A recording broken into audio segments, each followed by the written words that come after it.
कामदा एकादशी ही भक्तांच्या सर्व मनोकामना पूर्ण करणारी आणि पापांतून मुक्ती देणारी अत्यंत पवित्र तिथी मानली जाते. भगवान विष्णूंच्या आशीर्वादाने आयुष्यातील अंधार दूर करणाऱ्या अशाच एका प्रेरणादायी कथेसाठी आपल्या चॅनलला सबस्क्राईब करून बेल आयकॉन नक्की दाबा. चला आता कथेची सुरुवात करूया. कामदा एकादशीच्या या व्रताने ब्रह्महत्येसारखे महापाप देखील धुवून जाते. माधवच्या हातातील छिन्नी थरथरत होती, कारण त्याने बनवलेल्या पाषाणाच्या मूर्तीतून चक्क अश्रू वाहू लागले होते.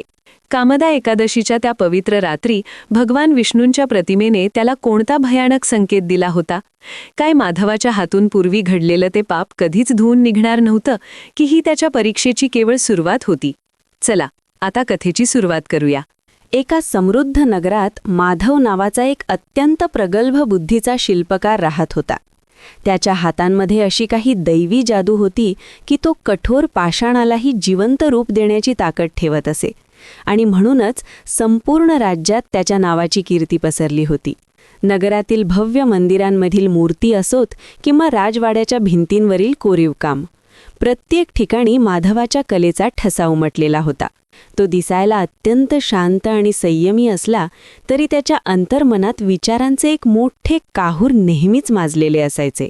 एकेकाळी आपल्या कलेचा आणि कौशल्याचा प्रचंड अभिमान बाळगणारा हा कलाकार आता मात्र स्वतःच्याच चावलीला घाबरू लागला होता, कारण त्याच्या मनावर एका जुन्या पापाचे ओझे होते. त्याच्या घरी त्याची पत्नी रुक्मिणी राहत होती, जी अत्यंत साधी, विचारी आणि पतीच्या प्रत्येक सुखदुःखात खंबीरपणे साथ देणारी स्त्री होती. माधवासाठी त्याची कला केवळ पैसे कमावण्याचे साधन नव्हती, तर ती त्याच्या जगण्याचा आधार होती. पण गेल्या काही महिन्यांपासून त्याच्या हातातून एकही नवीन किंवा उत्कृष्ट कलाकृती आकाराला येत नव्हती. चैत्र महिन्याची सुरुवात झाली होती. निसर्ग आपल्या नवीन पालवीने नटला होता आणि सगळीकडे उत्साहाचे वातावरण होते. पण माधवाच्या आयुष्यात मात्र जणू काही निराशेची पानघळ सुरू झाली होती. तो दररोज सकाळी आपल्या कार्यशाळेत जाऊन तासनतास एका पाषाणासमोर बसून राहायचा. हातात छिन्नी आणि हातोडा घ्यायचा, पण दगडावर पहिला घाव घालण्यापूर्वीच त्याचे हात थरथरू लागायचे. त्याच्या कलेत आलेला हा अडथळा तांत्रिक नसून पूर्णपणे मानसिक होता, जो त्याच्या एका जुन्या कृत्याशी जोडलेला होता. तो जेव्हा जेव्हा काम करण्याचा प्रयत्न करायचा तेव्हा त्याला त्याच्या भूतकाळातील ती वेळ आठवायची जेव्हा त्याने अहंकाराच्या भरात एकाचा अपमान केला होता. नगरातील लोक म्हणायचे की माधवावर कोणत्या तरी वाईट शक्तीचा प्रभाव पडला आहे. पण खरी परिस्थिती मात्र केवळ माधवाला आणि त्याच्या अस्वस्थतेला ठाऊक होती. त्याला असं प्रकर्षाने वाटायचं की त्याच्या हातून घडलेलं ते एक चुकीचे कृत्य त्याच्या कलेचं पावित्र्य आणि तेज हिरावून घेऊन गेलं आहे. कामदा एकादशीचा सण जवळ येत होता आणि लोक भगवान विष्णूंच्या भक्तीत तल्लीन होण्यासाठी सज्जवात होते. पण माधवाच्या मनात मात्र भीतीचे सावट होते. त्याला वाटत होते की ही एकादशी त्याच्या मनातील इच्छा पूर्ण करेल की त्याच्या हातून घडलेल्या चुकांची त्याला कठोर शिक्षा देईल, हे त्याला समजत नव्हते. त्याच्या मनातील हा संघर्ष इतका तीव्र झाला होता की त्याला अन्न पाण्यावरची इच्छाही उडाली होती. रुक्मिणी त्याच्याकडे काळजीपोटी पाहत राहायची, पण तिलाही उमजत नव्हतं की आपल्या पतीच्या मनातील हे वादळ कसं शांत करावं आणि त्याला पुन्हा त्या जुन्या आनंदी माधवाच्या रूपात कसं पाहावं. ही केवळ एका शिल्पकाराची गोष्ट नव्हती, तर ती एका अशा माणसाची कथा होती जो स्वतःच्या चुकांच्या जाळात अडकला होता आणि ज्याला बाहेर पडण्यासाठी एका मोठ्या चमत्काराची किंवा दिशादर्शनाची गरज होती. काही वर्षांपूर्वीची ही गोष्ट आहे, जेव्हा माधवाच्या कीर्तीचा सूर्य मध्यान्नावर होता आणि त्याच्या शब्दाला नगरात वजनाचे मोल प्राप्त झाले होते. त्या काळी राज्याच्या मुख्य मंदिराचे पुनर्निर्माण कार्य सुरू होते आणि त्या भव्य वास्तूत स्थापन केल्या जाणाऱ्या मुख्य देवतेच्या मूर्तीचे काम कोणाला द्यायचे हा मोठा प्रश्न होता. अनेक अनुभवी शिल्पकार आपली कौशल्य सादर करण्यासाठी आले होते, ज्यात केशव नावाचा एक अत्यंत वृद्ध आणि गरीब कारागीरही होता. केशवच्या अंगावर फाटकी वस्त्रे होती, पण त्याच्या डोळ्यात कलेबद्दलची एक अथांग निष्ठा आणि नम्रता होती. त्याने मांडलेली मूर्तीची कल्पना अत्यंत साधी पण भावपूर्ण होती, जी पाहताच कोणाच्याही मनात भक्तीचा ओलावा निर्माण झाला असता. मात्र त्यावेळी तारुण्याच्या आणि यशाच्या नशेत असलेल्या माधवाच्या मनात अहंकाराचा वारा वाहत होता. त्याला वाटले की जर या वृद्धाला हे काम मिळाले तर आपली प्रतिष्ठा कमी होईल आणि राजदरबारात आपले वर्चस्व संपून जाईल. जेव्हा केशवाने आपली कलाकृती राजासमोर मांडली तेव्हा माधवाने भर सभेत त्याचा उपहास केला. त्याने केवळ केशवच्या वस्त्रांची थट्टा केली नाही, तर त्याच्या कलेला बालिश आणि अपूर्ण ठरवून त्याला अपमानित केले. ज्या हातांना धड छिन्नी पकडता येत नाही, ते हात देवाचे रूप कसे घडवणार, असे कठोर शब्द वापरून माधवाने राजाला प्रभावित केले आणि आपल्या वजनाचा वापर करून केशवला त्या कामातून बाहेर काढायला लावले. केशव तिथून शांतपणे निघून गेला, पण जाताना त्याने माधवाकडे एकदा वळून पाहिले. त्याच्या त्या नजरेत कोणताही राग नव्हता, तर केवळ एक खोलवरची वेदना आणि अतीव दुःख होते. माधवाला वाटले की त्याने विजय मिळवला आहे आणि त्याने ती भव्य मूर्ती स्वतःच्या हातांनी घडवून वाहवा मिळवली.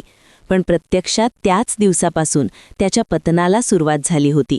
तो अहंकार, तो सत्तेचा वापर आणि त्या गरीब कलाकाराचा केलेला अपमान, हे सर्व आता त्याच्या अंतर्मनात विष बनून साचले होते. जसा जसा काळ पुढे सरकला, तसतसा माधव जेव्हा जेव्हा छिन्नी हातात घ्यायचा, तेव्हा त्याला समोर दगडाऐवजी त्या वृद्ध केशवचा तो केविलवाणा चेहरा दिसू लागायचा. त्याने मिळवलेली ती प्रसिद्धी आणि मिळालेले ते मान सन्मान त्याला आता टोचू लागले होते, कारण त्याला मनोमन माहीत होते की त्याने एका खऱ्या साधकाचा मार्ग अडवला होता. कामातली ती एकाग्रता आणि कलेतील तो ओघ जणू त्या अपमानासोबतच हरवून गेला होता. आता जेव्हा कामदा एकादशी जवळ आली होती, तेव्हा त्याला प्रकर्षाने जाणवू लागले की त्याने जे पाप केले होते ते केवळ एका माणसाचा अपमान नव्हता, तर ते कलेच्या देवतेचा केलेला अनादर होता. त्याच्या मनात आता सतत हाच विचार घोळत होता की ज्या कामनांच्या आड येऊन त्याने दुसऱ्याचे नुकसान केले, त्या कामना आता त्याला कधीच शांत बसू देणार नाहीत.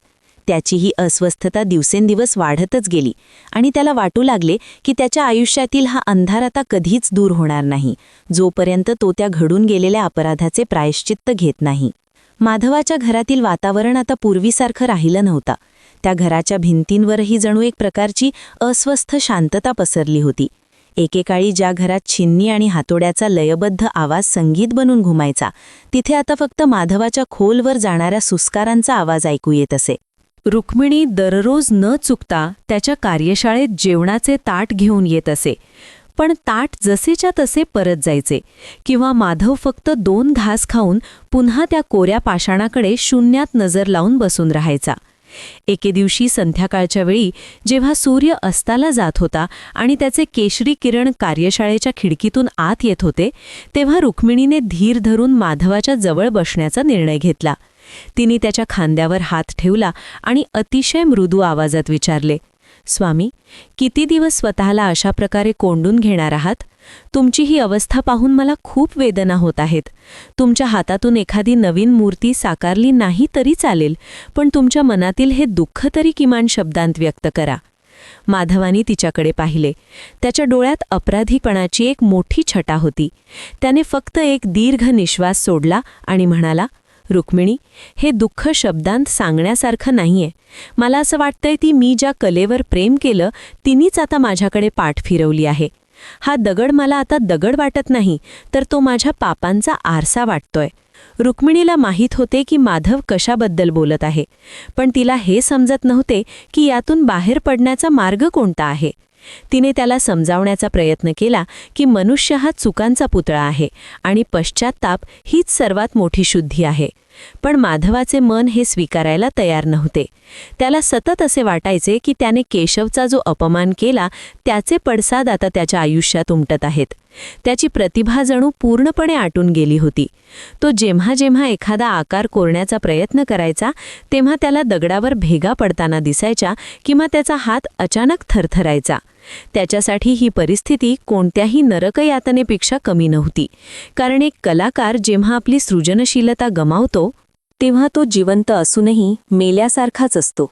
रुक्मिणीने त्याला पुन्हा पुन्हा विनंती केली की त्याने काही काळ विश्रांती घ्यावी किंवा कोणा ज्ञानी व्यक्तीचा सल्ला घ्यावा, पण माधव स्वतःच्याच विचारांच्या चक्रव्यूहात इतका अडकला होता की त्याला बाहेरचा कोणताही आवाज ऐकू येत नव्हता. चैत्र महिन्यातील ती पवित्र कामदा एकादशी जवळ येत होती, ज्या दिवशी सर्व इच्छा पूर्ण होतात असे म्हटले जाते.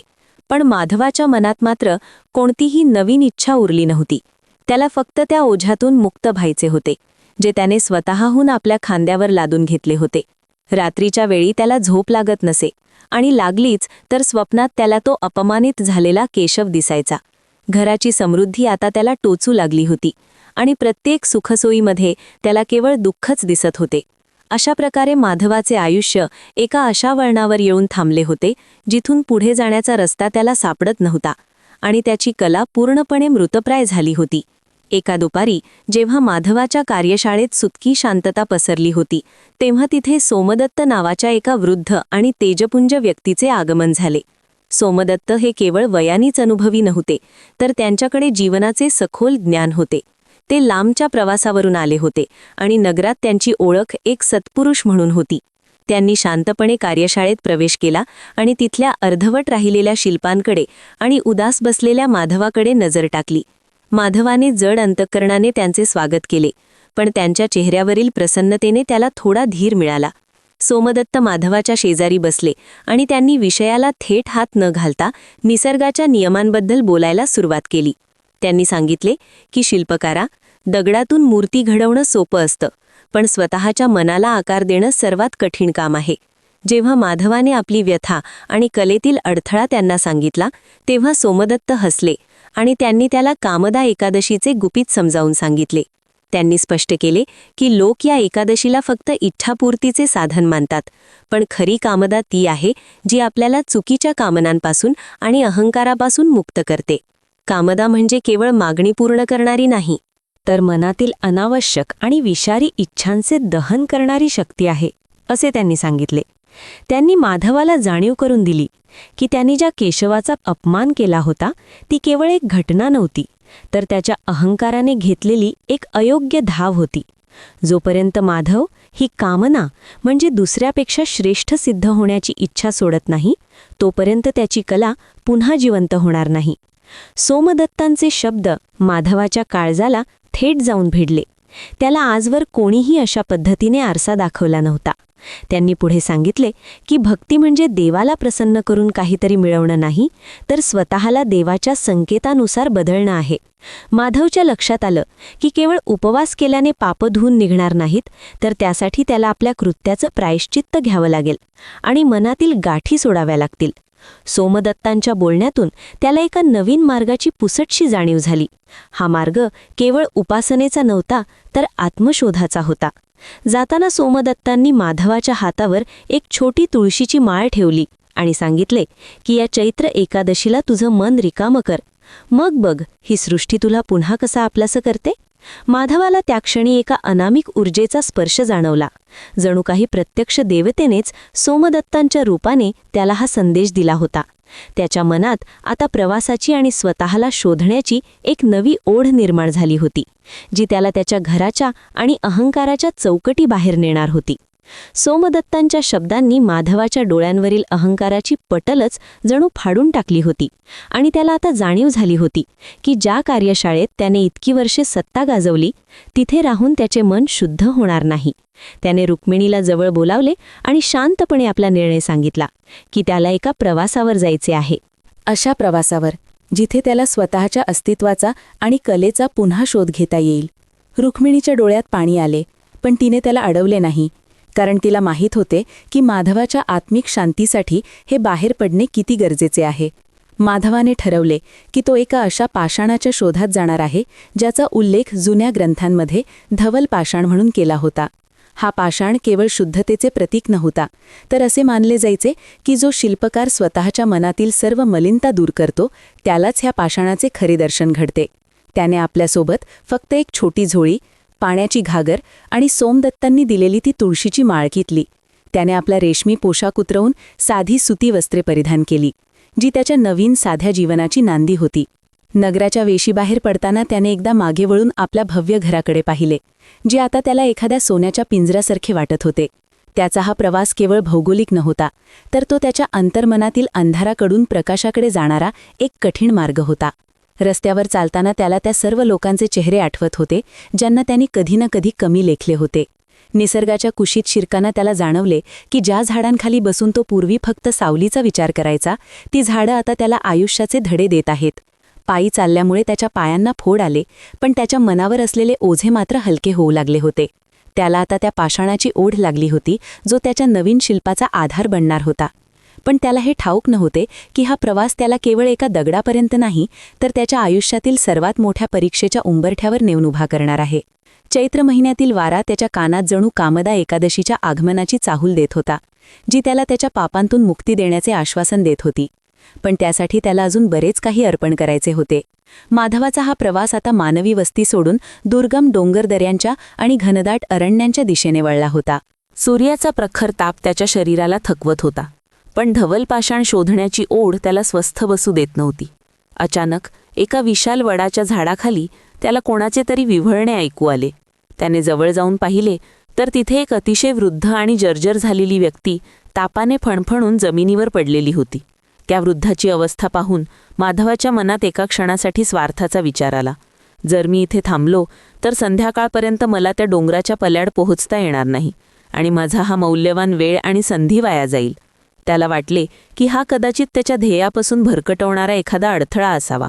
पण त्याचवेळी त्याला सोमदत्तांनी दिलेली ती तुळशीची माळ आणि त्यांचे शब्द आठवले की खरी भक्ती ही केवळ मूर्ती घडवण्यात नसून समोर असलेल्या जीवाची हाक ऐकण्यात असते. तो वृद्ध माणूस तहादेने व्याकुळ होऊन पाण्यासाठी हात पसरत होता.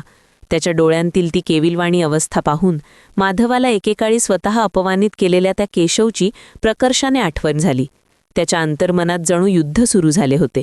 एकीकडे कलेचा ध्यास आणि दुसरीकडे रंजल्या गांजल्याची सेवा. माधवाने आपल्या झोळीतील पाण्याचा तांब्या काढला आणि त्या वृद्धाच्या कोरड्या पडलेल्या ओठांना लावला. त्या क्षणी त्याला जाणवले की हा वृद्ध सामान्य मनुष्य नसून नियतीने किंवा प्रत्यक्ष देवतेने त्याच्यासमोर टाकलेले हे एक मूक आव्हान आहे.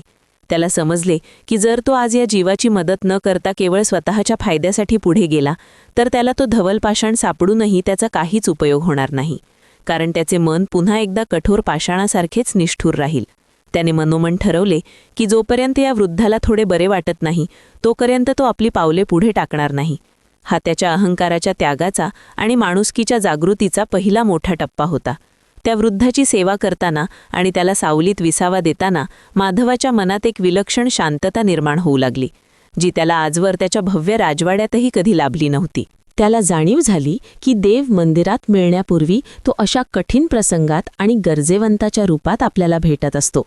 माधवने त्या वृद्धाची सेवा करण्यासाठी तिथेच मुक्काम ठोकला आणि आपल्या ध्येयाचा विचार बाजूला सारला. त्याने जंगलातून काही औषधी वनस्पती शोधून आणल्या, ज्याचे जुजबी ज्ञान त्याला पूर्वी एका अनुभवी वैद्याकडून मिळाले होते. त्या वनस्पतींचा अर्क काढून त्याने हळूवारपणे त्या वृद्धाला पाजला आणि वाळलेल्या पानांची एक मऊ अंथरूण त्याच्यासाठी झाडाखाली तयार केली. रात्रभर तो त्या विशाल वडाच्या झाडाखाली जागा राहून त्या वृद्धाच्या कपाळावर पाण्याच्या पट्ट्या ठेवत होता. चंद्राचा शीतल प्रकाश झाडाच्या पानांतून झिरपत जमिनीवर पडत होता आणि त्या निबिड शांततेत माधवाला स्वतःच्याच अंतर्मनाचा आवाज स्पष्ट ऐकू येत होता. त्याला प्रकर्षाने जाणवले की ज्या हातांनी त्याने आजवर फक्त निर्जीव दगड घडवले आणि त्यातून स्वतःची कीर्ती मिळवली, तेच हात आज एका अगतिक जीवाच्या जखमा भरून काढण्यासाठी राबत आहेत. हा अनुभव त्याच्यासाठी आजवरच्या कोणत्याही कलेपेक्षा किंवा पुरस्कारापेक्षा कितीतरी मोठा आणि समृद्ध करणारा होता.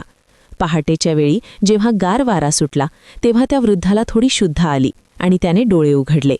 त्याने माधवाचे हात आपल्या थरथरत्या हातात घेतले आणि अतिशय क्षीण पण आश्वासक आवाजात म्हटले, बेटा, तुझ्या धवल पाषाणाच्या शोधात इतक्या लांब आला आहेस. तो पाषाण कोणत्याही डोंगरावर किंवा गुहेत दडलेला नाही, तर तो तुझ्या मनाच्या गाभाऱ्यात आहे. जोपर्यंत माणसाचे मन अहंकाराने कठोर असते तोपर्यंत देव तिथे कधीच वास करत नाही. तू आज एका अनोळखी माणसासाठी तुझा महत्त्वाचा मार्ग आणि वेळ दोन्ही त्यागले, हीच तुझी खरी साधना आणि सिद्धी आहे. हे ऐकताच माधवाच्या डोळ्यांतून घळाघळा अश्रू वाहू लागले आणि त्याचे मन जणू हलके झाले. त्याला उमजले की त्याचा अहंकारच त्याला खऱ्या कलेपासून आणि देवापासून लांब ठेवत होता. त्याने आजवर ज्या सुवर्ण युगाची आणि वैभवाची स्वप्ने पाहिली होती ती सर्व या एका साध्या माणुसकीच्या कृत्यासमोर अत्यंत फिकी आणि निर्थक वाटू लागली. तो वृद्ध सकाळी उठून हळूहळू सावरला आणि माधवाला आशीर्वाद देऊन जंगलाच्या वाटेने निघून गेला. माधवाला आता शरीराचा थकवा जाणवत नव्हता. उलट त्याच्या मनात एक नवीन आणि पवित्र चैतन्य संचारले होते. त्याच्या अहंकाराचा तो जाड आणि काळवांडलेला स्तर आता पूर्णपणे गळून पडला होता. त्याला उमजले की आगामी कामदा एकादशीचा खरा अर्थ केवळ उपवास करणे नाही, तर दुसऱ्याच्या दुःखात धावून जाण्यासाठी स्वतःचा स्वार्थ जाळणे आहे. या विचाराने त्याचे मन अत्यंत प्रसन्न झाले आणि त्याने पुन्हा आपल्या प्रवासाला सुरुवात केली. पण आता त्याचे लक्ष त्या पाषाणापेक्षा वाटेत भेटणाऱ्या प्रत्येक जीवनाकडे आणि त्यातील ईश्वराकडे अधिक होते. पुढच्या प्रवासाला सुरुवात करून काही कोसांचे अंतर कापल्यावर माधव एका अत्यंत दाट आणि झारीने वेढलेल्या ओढ्यापाशी पोहोचला, जिथे निसर्गाचा रौद्र आणि सुंदर अवतार दोन्ही एकाच वेळी पाहायला मिळत होता. अचानक त्या अरण्यातील शांत वातावरणात कोणाच्या तरी ओरडण्याचा आणि अत्यंत व्याकुळ होऊन मदतीसाठी मारलेल्या हाकेचा आवाज घुमला, जो माधवाच्या कानांना खूपच ओळखीचा आणि जिव्हाळाचा वाटला. आवाजाच्या दिशेने वेगाने धाव घेतल्यावर समोरचे दृश्य पाहून माधवाच्या काळजाचा ठोका चुकला. त्याला दिसले की त्याचा जुना जिवलग मित्र बळीराम एका खोल आणि अरुंद दरीत पडलेल्या एका वाळलेल्या झाडाच्या फांदीला जीवाच्या आकांताने लटकलेला आहे. बळीराम हा माधवाच्या गरिबीच्या आणि श्रीमंतीच्या दोन्ही दिवसांतील एकमेव सोबती होता, जो नेहमीच त्याच्या पाठीशी सावलीसारखा उभा राहिला होता. पण आज तो काळजाचा मित्र मृत्यूच्या दाढेत उभा होता. त्या दरीच्या खाली एका मोठ्या चित्त्याची सावली हालचाल करत होती, जो बळीरामच्या खाली पडण्याची जणू वाटच पाहत होता. माधवाच्या मनात एका क्षणासाठी भीतीचा गोळा उठला, कारण दरीचा उतार खूपच निसरडा आणि तीव्र होता. जराशी पाय घसरला असता तरी दोघांच्या जीवावर बेतू शकले असते. पूर्वीचा अहंकारात बुडालेला माधव असता तर त्याने कदाचित स्वतःचा मौल्यवान जीव वाचवण्यासाठी तिथून पळ काढला असता किंवा कोणाची तरी मदत येईपर्यंत फक्त पाहत राहिला असता. पण आता त्याच्या मनातील कामना पूर्णपणे बदलली होती. त्याला आता स्वतःच्या धवल पाषाणाच्या ध्येयापेक्षा आपल्या संकटात सापडलेल्या मित्राचा प्राण वाचवणे हेच जगातील सर्वात मोठे कार्य वाटले. त्याने कोणताही विलंब न लावता एका मजबूत वेलीचा आधार घेतला आणि आपल्या जीवाचा विचार न करता त्या दरीत उतरण्याचा अत्यंत धाडसी निर्णय घेतला. तो हिंस्त्र प्राणी गर्जना करत बळीरामच्या दिशेने झेप घेण्याच्या तयारीत असतानाच माधवाने आपल्या जवळील लाकडी काठीने आणि दगडांनी त्या पशुवर हल्ला करून त्याचे लक्ष विचलित केले. त्याने अत्यंत कौशल्याने आणि शारीरिक शक्ती पणाला लावून बळीरामला सुरक्षित जागी वर खेचण्यासाठी जीवापाड मेहनत घेतली. या संघर्षात त्याच्या हातांना आणि शरीराला तीक्ष्ण दगडगोट्यांचे ओरखडे पडले, अंग रक्ताळले, पण त्याने आपली पकड तसूभरही ढिली होऊ दिली नाही. शेवटी अतोनात कष्टांनंतर त्याने बळीरामला सुखरूप वर आणले आणि दोघेही त्या सुरक्षित जमिनीवर धापा टाकत कोसळले. बळीरामच्या डोळ्यात कृतज्ञतेचे अश्रू होते. त्याने थरथरत्या हातांनी माधवाला कवटाळले. पण माधवासाठी हे केवळ एका मित्राचे प्राण वाचवणे नव्हते. त्याला त्या क्षणी एक दिव्य साक्षात्कार झाला की दुसऱ्याचे हित साधण्यात आणि कोणाचे तरी अश्रू पुसण्यात जो परम आनंद आहे, तो जगातील कोणत्याही दुर्मिळ पाषाणाच्या प्राप्तीमध्ये किंवा कलेच्या वाहवा मिळवण्यात नाही. त्याची खरी कामना आता स्वतःच्या वैयक्तिक मुक्तीकडून आणि प्रसिद्धीकडून वळून इतरांच्या कल्याणाकडे प्रवाहित झाली होती. त्याला मनोमन उमजले की भक्तीचे खरे आणि सर्वोच्च रूप हे केवळ मूर्तीसमोर हात जोडण्यात नसून त्याग आणि पराकोटीच्या निस्वार्थ भावनेत दडलेले आहे. या भीषण प्रसंगामुळे माधवाच्या व्यक्तित्वात एक अमूलाग्र आणि कायमस्वरूपी बदल झाला, ज्यामुळे त्याच्या मनातील उरलासुरला स्वार्थही त्या खोल दरीत कायमचा गाडला गेला. आता तो केवळ एक सामान्य शिल्पकार उरला नव्हता, तर तो एक असा जागृत आत्मा बनला होता जो दुसऱ्याच्या दुःखात स्वतःला विसरून धावून जातो. आणि हेच चैत्र महिन्यातील त्या पवित्र कामदा एकादशीच्या व्रताचे खरे आणि शाश्वत फलित होते, जे त्याला आता प्रत्यक्ष अनुभवायला मिळत होते. प्रवासाच्या या पुढच्या टप्प्यावर माधव आणि बळीराम एका छोट्या कारागिरांच्या वस्तीतून जात होते, जिथे चहूकडे दगड फोडण्याचे आणि कोलीव कामाचे आवाज घुमत होते. माधव, जो एकेकाळी स्वतःला शिल्पांचा सम्राट मानत असे, आज मात्र एका सामान्य प्रवाशासारखा तिथल्या प्रत्येक हालचालीकडे बारकाईने आणि नम्रतेने पाहत होता. चालता चालता त्याला एका पडक्या झोपडीबाहेर एक तरुण मुलगा दिसला, जो अत्यंत आशेने एका पाषाणावर काहीतरी कोरण्याचा प्रयत्न करत होता. पण जवळच उभा असलेला एक धनिक व्यापारी त्याला सतत टोचून बोलत होता आणि त्याच्या कलेची निर्भत्सना करत होता. तुझ्यासारख्या कफल्लक माणसाने देवाची मूर्ती घडवण्याचे स्वप्न पाहू नये, तुझ्या हातात ती शुद्धता नाही, असे ते व्यापारी ओरडून सांगत होते. हे शब्द ऐकताच माधवच्या काळजात जणू हजारो विंचू दंश केल्यासारखी वेदना झाली. त्याला त्या व्यापाऱ्याच्या रूपात स्वतःचाच तो जुना गर्विष्ठ चेहरा दिसला आणि त्या मुजाच्या रूपात त्याला तो अपमानित झालेला वृद्ध केशव दिसला. त्याला आज पहिल्यांदाच जाणीव झाली की शब्दांचे घारव पाषाणावरील घावांपेक्षा कितीतरी अधिक खोल आणि कधीही न भरून येणारे असतात. त्याने ज्या केशवाचा अपमान केला होता त्याचे दुःख किती अथांग असेल आणि त्याच्या एका अहंकारामुळे त्या वृद्धाची किती वर्ष अंधारात गेली असतील याची कल्पना करून माधवचे हातपाय गळून गेले. त्याला रस्त्याच्या कडेला असलेल्या प्रत्येक आरशात, पाण्याच्या डबक्यात आणि लोकांच्या नजरेत स्वतःच्याच पापांचे प्रतिबिंब दिसू लागले. त्याला उमजले की त्याने आजवर ज्या मुक्तीसाठी देवाकडे प्रार्थना केली होती ती मुक्ती केवळ काही मंत्रांच्या उच्चाराने मिळणार नाही, तर ती इतरांच्या जखमांवर फुंकर घालण्यात दडलेली आहे. त्या मुलाच्या डोळ्यांतील अश्रू पाहून माधवाला त्याच्या आयुष्यातील सर्वात मोठी चूक उमजली. त्याने केवळ एका कलाकाराचा अपमान केला नव्हता, तर त्याने त्यातील जिवंत कलेचा गळा घोटला होता. बळीरामने त्याच्या खांद्यावर हात ठेवून त्याला सावरले, पण माधवच्या मनातील अपराधीपणाची भावना आता उफाळून वर आली होती. त्याला आता प्रकर्षाने वाटू लागले की कामदा एकादशीचा तो पवित्र मुहूर्त जसा जवळ येत आहे तशी त्याच्या मनातील मळी साफ होण्याची वेळही जवळ आली आहे. त्याला त्या धवळ पाषाणापेक्षाही आता त्या लोकांची क्षमा मिळवणे अधिक महत्त्वाचे वाटू लागले, ज्यांच्या स्वप्नांचा त्याने चुराडा केला होता. निसर्गातील प्रत्येक पान, फांदी आणि वाहणारे पाणी जणू त्याला त्याच्याच चुकीची आठवण करून देत होते. ही शिक्षा नव्हती, तर ही त्याच्या अंतर्मनाची शुद्धी होती, जी त्याला खऱ्या अर्थाने पापातून मुक्त करणार होती. त्याला जाणवले की ज्या हातांनी त्याने आजवर फक्त दगडांना आकार दिला, त्या हातांनी कधी कोणाचे मन सांधण्याचा प्रयत्न केला नव्हता. ही जाणीव त्याला एखाद्या तीक्ष्ण शस्त्रासारखी टोचत होती.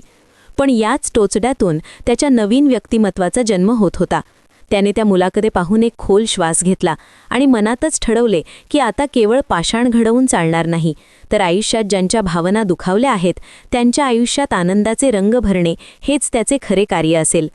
तो आणि बळीराम तिथून पुढे निघाले खरे, पण माधवचे पाय आता जमिनीवर नसून त्याच्या भूतकाळातील त्या अंधाड्या गल्ल्यांमध्ये फिरत होते, जिथे त्याने अहंकाराचे बी पेरले होते आणि ज्याचे विषारी फळ तो आज चाखत होता. ही अस्वस्थता त्याला कामदा एकादशीच्या त्या अंतिम निर्णयाकडे घेऊन जात होती.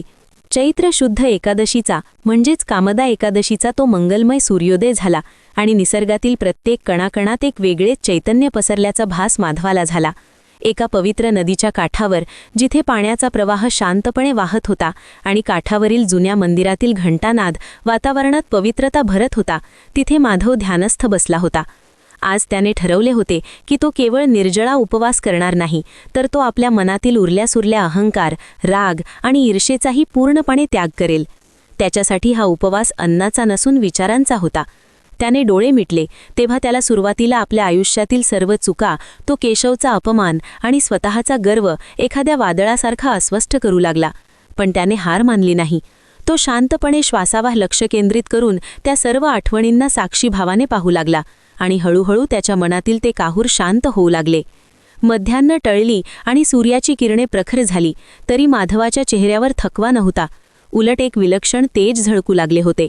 त्याला तहान भुकेची जाणीवच उरली नव्हती, कारण त्याचे मन एका वेगळ्याच उंचीवर पोहोचले होते. त्या शांततेत त्याला अचानक वातावरणात एक दैवी सुगंध जाणवला, जो कोणत्याही फुलाचा नव्हता, तर तो जणू आत्मिक शुद्धीचा सुगंध होता. नदीच्या लाटांचा आवाज त्याला आता केवळ पाण्याचा आवाज वाटत नव्हता, तर तो भगवान विष्णूंच्या अनंत नावांचा जप वाटू लागला होता. अचानक त्याला आपल्या अंतर्मनात एका प्रकाशाचा स्पर्श जाणवला आणि त्या प्रकाशात त्याला भगवान विष्णूंचे अत्यंत सौम्य, स्मितहास्य करणारे रूप भासले. त्या रूपात कोणतीही मागणी नव्हती किंवा कोणतेही आश्वासन नव्हते, तर केवळ एक अथांग शांतता आणि स्वीकृती होती. माधवाला कुठेतरी खोलवर एक आवाज ऐकू आला की माधवा, जो स्वतःच्या चुकीचा स्वीकार करतो आणि दुसऱ्याच्या सुखासाठी स्वतःचा त्याग करतो, त्याच्यासाठी स्वर्ग आणि पृथ्वीमध्ये कोणतेही अंतर उरत नाही. कामदा एकादशी म्हणजे केवळ इच्छापूर्ती नाही, तर अयोग्य कामनांचे भस्म होणे आहे. या अनुभूतीने माधवाचे सर्वांग शहारले आणि त्याच्या डोळ्यांतून आनंदाश्रू वाहू लागले. त्याला आजवरच्या आयुष्यात कधीही न लाभलेली मुक्ती आणि शांतता त्या क्षणी अनुभवायला मिळाली. त्याचे मन आता त्या धवल पाषाणासारखेच स्वच्छ आणि पारदर्शक झाले होते, ज्याच्या शोधात तो वणवण फिरत होता. त्याला समजले की खरा पाषाण किंवा खरी कला बाहेर नसून ती अशा निर्मळ मनात वास करते. सूर्यास्ताच्या वेळी जेव्हा त्याने डोळे उघडले तेव्हा त्याला समोरचे जग पूर्वीपेक्षा कितीतरी अधिक सुंदर आणि आपलेसे वाटले. त्याचे पाप जणू त्या नदीच्या प्रवाहात वाहून गेले होते आणि त्याच्या जागी एका नवीन, नम्र आणि प्रेमळ माधवाचा जन्म झाला होता. ही केवळ एका दिवसाची उपासना नव्हती, तर ती त्याच्या संपूर्ण आयुष्याची कलाटणी होती, जिने त्याला खऱ्या अर्थाने पापातून मुक्त केले होते आणि त्याच्या जीवनाला एक नवा, अर्थपूर्ण उद्देश दिला होता. नदीकाठच्या त्या पवित्र आणि शांत वातावरणात संध्याकाळची सावली धरणीवर उतरत होती. तेव्हा माधवाच्या मनात एक विलक्षण समाधान नांदत असले तरी एक अनामिक कोडे त्याला अजूनही सतावत होते. ते म्हणजे तो धवल पाषाण नक्की कुठे आहे, ज्याच्यासाठी त्याने इतका मोठा प्रवास केला होता. तितक्यात तिथे एक लहानसा मुलगा खेळता खेळता आला, ज्याच्या हातात मातीचा एक जुना आणि 2 तुकडे झालेला दिवा होता. तो मुलगा अगदी जिद्दीने तो दिवा जोडण्याचा प्रयत्न करत होता, पण प्रत्येक वेळी माती निखळून पडत होती. माधवाने कौतुकाने आणि थोड्या कुतूहलाने त्याला जवळ बोलावले आणि विचारले, बाळा, हा दिवा तर पूर्णपणे फुटला आहे. मातीने तो पुन्हा कसा काय जोडला जाईल? नवीन दिवा का नाही घेत तू? त्यावर त्या मुलाने माधवाकडे अत्यंत निरागसपणे पाहिले आणि त्याच्या डोळ्यात एक दैवी चमक दिसून आली. तो मुलगा म्हणाला, काका, हा दिवा नवीन घेणं सोपं आहे, पण जुना दिवा सांधण्यासाठी बाहेरच्या चिखलाची नाही, तर तो ज्याने तोडलाय त्याच्या मनातील सच्च्या पश्चातापाच्या ओलाव्याची गरज असते. एकदा तो ओलावा मिळाला की तुटलेले तुकडेही आपोआप सांधले जातात. हे शब्द कानावर पडताच माधवाला जणू एखादा वज्राघात व्हावा तसा अनुभव आला आणि त्याच्यासमोर ज्ञानाचा एक नवीन प्रकाश उजळला. त्याला त्या क्षणी उमजले की त्याच्या कलेचा मार्ग जो अवरुद्ध झाला होता, तो केवळ त्याच्या कलेतील कमतरतेमुळे नव्हता, तर त्याच्या आयुष्यातील तुटलेल्या नात्यांमुळे आणि अहंकाराने केलेल्या अपमानामुळे होता. त्याने जेव्हा त्या मुलाच्या दिशेने पुन्हा पाहिले तेव्हा तो मुलगा तिथे नव्हता, पण हवेत तुळशीचा आणि चंदनाचा एक मंद दैवी सुवास दरवळत होता. जणू भगवान विष्णूंनीच त्या बालकाच्या रूपात येऊन त्याला जीवनाचे सर्वात मोठे सत्य समजावून सांगितले होते. नदीच्या संथ पाण्यातील स्वतःच्या प्रतिबिंबाकडे पाहताना माधवाला आपला स्वतःचा चेहरा दिसण्याऐवजी त्या वृद्ध केशवाचा तो दुःखी पण शांत चेहरा दिसू लागला. त्याला त्या क्षणी जाणीव झाली की क्षमा मागणे ही केवळ एक औपचारिकता नसून ती मनाची खरी शुद्धी आणि सर्वात मोठी मुक्ती आहे. जोपर्यंत तो केशवाच्या चरणी नतमस्तक होऊन आपल्या अपराधाची कबुली देत नाही, तोपर्यंत त्याचा हा कामदा एकादशीचा प्रवास खऱ्या अर्थाने पूर्ण होणार नाही. देवतेने त्याला आजवरच्या प्रवासात अनेक संकेत दिले होते, पण हा संकेत त्याच्या आत्म्याला स्पर्श करून गेला होता. त्याला आता कळले होते की ज्या धवल पाषाणाच्या शोधात तो वणवण फिरत होता, तो पाषाण म्हणजे प्रत्यक्षात एक असे हृदय आहे जे अहंकारमुक्त होऊन दुसऱ्याची क्षमा मागायला तयार असते. माधवाच्या मनातील अस्वस्थता आता पूर्णपणे मावळली होती आणि त्या जागी एक दृढ निश्चय निर्माण झाला होता. त्याला आता मागे वळून आपल्या नगराकडे धाव घ्यायची होती. जिथे त्याने आपला अहंकार पेरला होता, तिथेच त्याला आता नम्रतेचे रोप लावायचे होते. हीच ती खरी कामना होती, जी पूर्ण करण्यासाठी कामदा एकादशीने त्याला ही दिव्य दृष्टी दिली होती. आता त्याच्या हातांमधील थरथर थांबली होती आणि त्याचे मन पुन्हा एकदा सृजनाच्या आनंदाने भरून गेले होते, कारण त्याला मुक्तीची खरी गुरुकिल्ली सापडली होती. माधव जेव्हा आपल्या समृद्ध नगराच्या वेशीपाशी पोहोचला तेव्हा त्याच्या मनात पूर्वीसारखा वैभवाचा गर्व नव्हता, तर एक अथांग शांतता आणि अपराधीपणाची तीव्र जाणीव होती.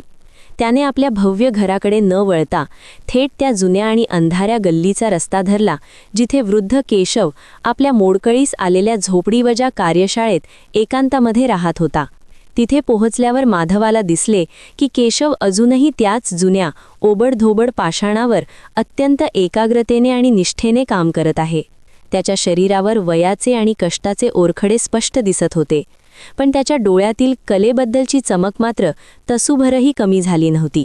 माधवाचे पाऊल तिथे पडताच केशवने काम थांबवून वर पाहिले. त्याच्या नजरेत कोणताही जुना राग किंवा द्वेष नव्हता, तर केवळ एक शांत आणि सौम्य कुतूहल होते. माधवने कोणताही विलंब न लावता किंवा शब्दांचा फुलोरा न मांडता थेट केशवच्या चरणांवर लोटांगण घातले आणि आपले मस्तक त्यांच्या धूळकट पावलांवर टेकवले. त्याचे डोळे अश्रूंनी डबडबले होते आणि त्या अश्रूंनी केशवचे पाय ओले झाले. मला क्षमा करा श्रेष्ठ बाबा, मी तारुण्याच्या आणि यशाच्या नशेत कलेचा आणि तुमच्यासारख्या थोर साधकाचा घोर अपमान केला होता. पण आज मला जीवनाच्या प्रवासात उमजले आहे की खरी कला ही केवळ बुद्धीने किंवा सत्तेने नाही, तर ती पराकोटीच्या नम्रतेने आणि शुद्ध प्रेमानेच जन्माला येते. असे म्हणत माधवाने आपल्या अंतर्मनातील सर्व वेदना आणि पश्चात्ताप बोलून दाखवला. केशवने मायेने आणि अत्यंत मृदू हातांनी माधवाच्या खांद्याला धरून त्याला वर उठवले आणि त्याच्या डोळ्यांत पाहिले. केशवच्या त्या स्पर्शात जणू हजारो पापांचे क्षालन करण्याची ताकद होती. बेटा, पश्चातापाची ही अग्नी माणसाला सोन्यासारखे शुद्ध करते आणि आज तू खऱ्या अर्थाने एक महान शिल्पकार म्हणून माझ्यासमोर उभा आहेस, कारण तू स्वतःच्या अहंकाराचा बळी दिला आहेस, असे हृदयस्पर्शी शब्द केशवने उच्चारले.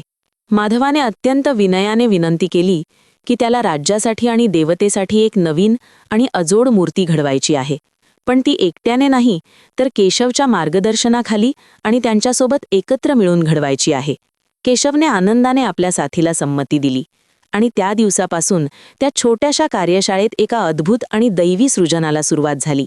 2 पिढ्यांचे कौशल्य आणि 2 भिन्न विचारांचे हात जेव्हा एकाच ध्येयाने एकत्र आले, तेव्हा जणू त्या पाषाणातही चैतन्य संचारू लागले होते. माधवाच्या हातातील छिन्नी आता पूर्वीपेक्षा अधिक सहजतेने, लीलया आणि लयबद्धपणे फिरत होती, कारण त्याच्या मनावरचे ते जुन्या पापाचे ओझे आता पूर्णपणे उतरले होते आणि त्याची प्रतिभा पुन्हा एकदा बहरली होती. कलेचा तो ओघ जो कित्येक महिन्यांपासून आटून गेला होता, तो आता एखाद्या विशाल गंगेसारखा दुथडी भरून वाहू लागला होता आणि नगरातील लोक हे महान परिवर्तन पाहून चकित झाले होते.